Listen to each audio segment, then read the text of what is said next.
Hello guys, स्वागत है आपका आज की इस नए वीडियो में। और आज हम बात करेंगे कि इलेक्ट्रिक करंट और इलेक्ट्रिक पोटेंशियल क्या होता है। सो ये दो चीज़ें हम समझेंगे अपने कॉपी और पेन के साथ।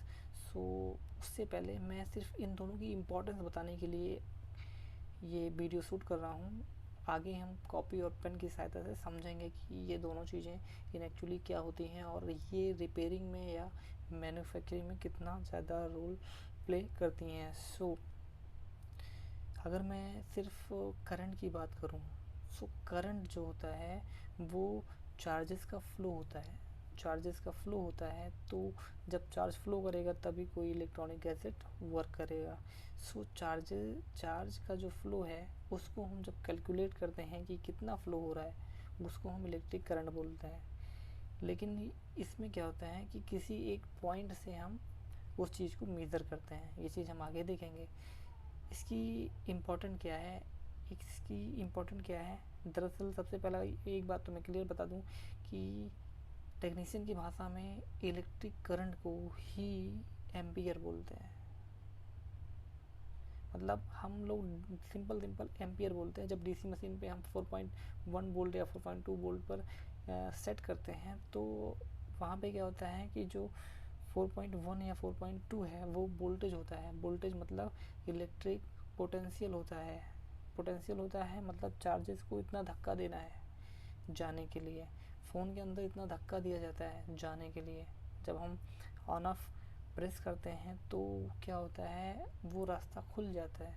जब खुल जाता है तो वो जो करंट होता है वो आईसी के अंदर फ्लो होना स्टार्ट हो जाता है और आईसी प्रॉपर वर्क करने लगती हैं। सो इस तरह से हमारा फ़ोन ऑपरेट करता है। सो यहाँ पे मैं दोनों की इम्पोर्टेंस बता देता हूँ। अगर इलेक्ट्रिक पोटेंशियल नहीं है तो भी आपका फ़ोन ऑन नहीं होगा। कितना भी आप जो प्रॉपर एम्पियर होता है वो दीजिए, नहीं ऑन होगा। अगर आप इलेक्ट्रिक करंट नहीं दे रहे हैं, मतलब फ़ोन को चार्जर नहीं दे रहे हैं, चार्जेस मतलब आवेश नहीं दे रहे हैं, इलेक्ट्रॉन्स नहीं दे रहे हैं, तो भी फ़ोन ऑन नहीं होने वाला है। तो दोनों चीज़ें पैरेलली बहुत इम्पॉर्टेंट है किसी भी मोबाइल फील्ड की रिपेयरिंग में या फिर किसी भी गैजेट की रिपेयरिंग में। दोनों चीज़ें पैरेलली बहुत इम्पॉर्टेंट है। सो और एक पॉइंट, और कभी कभार हम शॉर्टिंग वगैरह निकालते हैं तो वहाँ पे हम लोग हाई एम्पियर का यूज करते हैं, ना कि हाई वोल्टेज का यूज करते हैं। दरअसल क्या होता है, कभी कभार कैपेसिटर शॉर्ट होता है या कोई डायोड शॉर्ट होता है या जेनर डायोड शॉर्ट होता है, तो वहाँ पे क्या होता है कि ज़्यादा से ज़्यादा इलेक्ट्रॉन्स फ्लो करते हैं। सो ज़्यादा इलेक्ट्रॉन फ्लो करेंगे तो ज़्यादा हीट होगा, इसलिए हम लोग एम्पियर को बढ़ा देते हैं। जब एम्पियर को बढ़ा देते हैं तो वहाँ पे ज़्यादा इलेक्ट्रॉन फ्लो होते हैं, कम वोल्टेज पे ज़्यादा इलेक्ट्रॉन फ्लो होते हैं, तो इसलिए वहाँ पे हीट ज़्यादा होता है और वो बर्न करके निकल जाता है। जो शॉर्ट किलर होता है वो इसी कॉन्सेप्ट पर वर्क करता है। सो अभी हम आते हैं अपनी कॉपी पर और समझने का प्रयास करते हैं कि ये इलेक्ट्रॉन का फ्लो और आवेश और धारा और विभव में क्या संबंध है। अब तक हमने जो कुछ सीखा वो सारा कोर आज हम इंटर रिलेटेड करके समझेंगे। सो हम आ चुके हैं अपने कॉपी और पेन के साथ। सो इलेक्ट्रिक करंट सबसे पहले हम अंडरस्टैंड करेंगे और समझेंगे, क्योंकि हमने सबसे पहले आवेश देखा। आवेश किससे मिलकर बना था, इलेक्ट्रॉन से मिलकर बना था। अभी देखो हम लोग क्या क्या पढ़ चुके हैं। हम लोग क्या किए थे, सबसे पहले जितना भी मटेरियल होता है, जितना भी पूरे ब्रह्मांड में कुछ भी है, वो सारा ही बना है एक परमाणु से। परमाणु के 3 पार्ट होते हैं, इलेक्ट्रॉन, प्रोटॉन, न्यूट्रॉन। जो इलेक्ट्रॉन होता है वो नेगेटिव चार्ज होता है, जो प्रोटॉन होता है वो पॉजिटिव चार्ज होता है।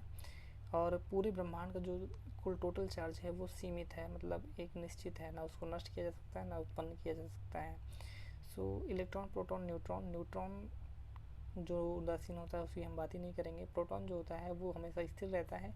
इलेक्ट्रॉन फ्लो करते हैं। इलेक्ट्रॉन जब फ्लो करते हैं तो बहुत सारा वर्क होता है। उसी चीज़ को अंडरस्टैंड करके हम बहुत सारी मशीनें डेवलप करते हैं या इलेक्ट्रॉनिक्स का निर्माण करते हैं। सो यहाँ पे हम इलेक्ट्रिक करंट को समझ रहे हैं। तो इलेक्ट्रिक करंट बनता कैसे है, इलेक्ट्रिक करंट का सीधा संबंध इलेक्ट्रॉन्स के फ्लो से है। सो किसी विशेष बिंदु पर, ठीक, आवेश प्रवाह की समय दर को विद्युत धारा कहते हैं।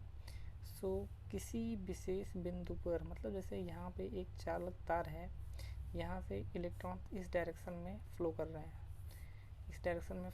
अभी एक तरह से और समझ लेते हैं, एक ऐसा ही वो बना लेते हैं, जैसे ये भी एक वायर है, तो इसमें क्या है, इलेक्ट्रॉन्स तो हैं, लेकिन यहाँ पे हमने पोटेंशियल नहीं दिया है, मतलब विद्युत विभव नहीं दिया है, हमने वोल्टेज नहीं दिया है। तो वोल्टेज ना देने की वजह से हमने इस वाले वायर पे वोल्टेज दिया है, ठीक, लेकिन इस वाले वायर पे वोल्टेज नहीं है।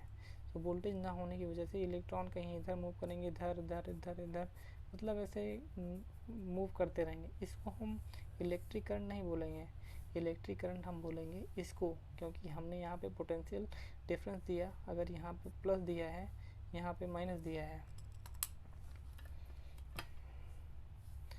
अगर हमने यहाँ पे प्लस दिया है, यहाँ पे माइनस दिया है, तो इलेक्ट्रॉन इधर डायरेक्शन में मूव करने लगेगा। जब इलेक्ट्रॉन मूव करने लगेगा तो वही हमारा, उसको हम जब समय के अकॉर्डिंग कैलकुलेट करेंगे कि एक सेकेंड में इस पॉइंट से कितना इलेक्ट्रॉन फ्लो कर रहा है, उसकी जो मात्रा होगी वही हमारा इलेक्ट्रिक करंट होगी। So I equal to Q upon T होता ही है, मतलब एकांक समय में, मतलब यहाँ पे एक सेकेंड में कितना आवेश फ्लो कर रहा है, उसकी समय दर को ही विद्युत धारा कहते हैं। इसका मात्रक एम्पियर होता है, एम्पियर में ही हम इसको नापते हैं। टेक्नीशियन की भाषा में सीधा सीधा एम्पियर ही बोलते हैं, विद्युत धारा वाला कोई नहीं बोलता है, करंट चेक करो ऐसा कोई नहीं बोलता है। सो अगर इसका थोड़ा सा और फिजिक्स में जाए तो कूलाम पर सेकेंड बोला जाता है। और Q इक्वल टू क्या होता है, NE, मतलब नंबर ऑफ इलेक्ट्रॉन, और इलेक्ट्रॉन के चार्ज का जो मल्टीपल होता है वो टोटल आवेश कहलाता है।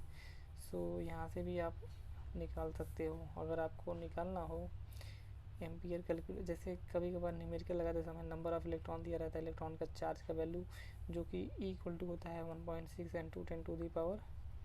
10⁻⁻⁻⁻⁹ कूलाम। यहाँ पे माइनस होता है क्योंकि इलेक्ट्रॉन माइनस होता है। टी का मतलब जितना भी रख सकते हो, 1 सेकेंड 2 सेकेंड में ही आप एम्पियर कैलकुलेट कर सकते हो। सो अब हम बात करते हैं इलेक्ट्रिक पोटेंशियल की, जो मैंने यहाँ पे अप्लाई किया था, यहाँ पे प्लस, यहाँ पे माइनस, ठीक। सो विद्युत विभव बोलते हैं उसको हिंदी में, इलेक्ट्रिक पोटेंशियल बोलते हैं इंग्लिश में।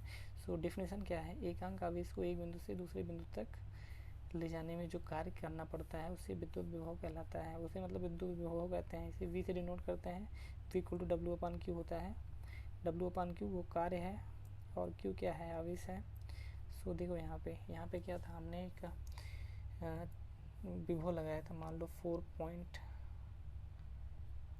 4.2 वोल्ट का हमने विभव लगाया, मतलब प्लस वाला इधर जोड़ दिया, माइनस वाला इधर जोड़ दिया। डीसी मशीन की हम बात कर रहे हैं, डीसी मशीन से प्लस इधर जोड़ दिया, माइनस इधर जोड़ दिया। तो अभी क्या करेगा, यहाँ से इलेक्ट्रॉन फ्लो करना स्टार्ट होगा।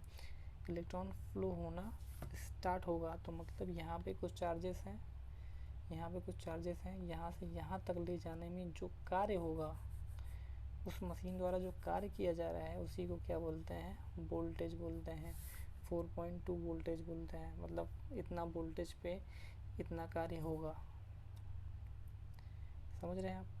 सो इस तरह से वोल्टेज तथा एम्पियर करंट के बीच में संबंध होता है। मतलब अगर हम वोल्टेज बढ़ाएंगे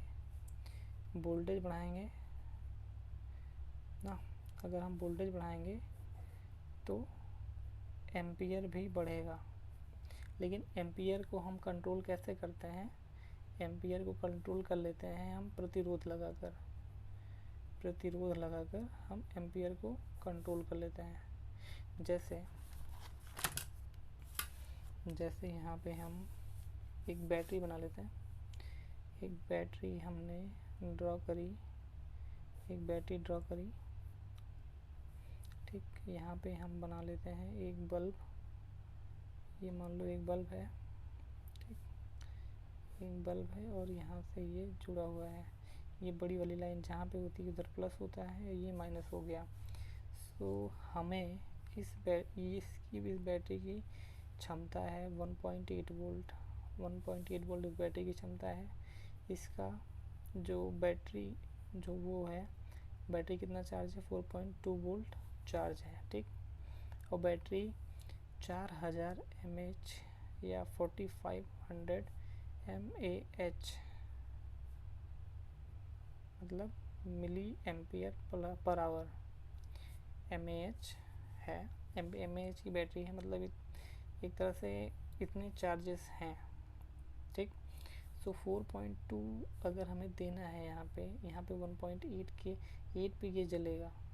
सो हमको क्या करना पड़ेगा, यहाँ से एक रजिस्टर, यहाँ पे एक रजिस्टर लगाना होगा, यहाँ से फिर एक रजिस्टर यहाँ लगाना होगा और इसको ग्राउंड कर देना होगा, मतलब इसको नेगेटिव पॉइंट पे जोड़ देना होगा और यहाँ से ये जोड़ देना होगा। तो क्या होगा, यहाँ पे प्रतिरोध जब होगा तो यहाँ से कुछ प्रतिरोध से इधर चला जाएगा कुछ वोल्टेज, और यहाँ पे वोल्टेज ड्रॉप होके 1.8 वोल्ट मिल जाएगा। सो आप समझ गए होंगे ये कैसे कंट्रोल किया जाता है। ओके, सो अभी तो आगे देखेंगे, काफ़ी चीज़ें हैं, बहुत सारी चीज़ें हैं। सो थैंक्स फॉर वॉचिंग, मिलते हैं नेक्स्ट वीडियो में।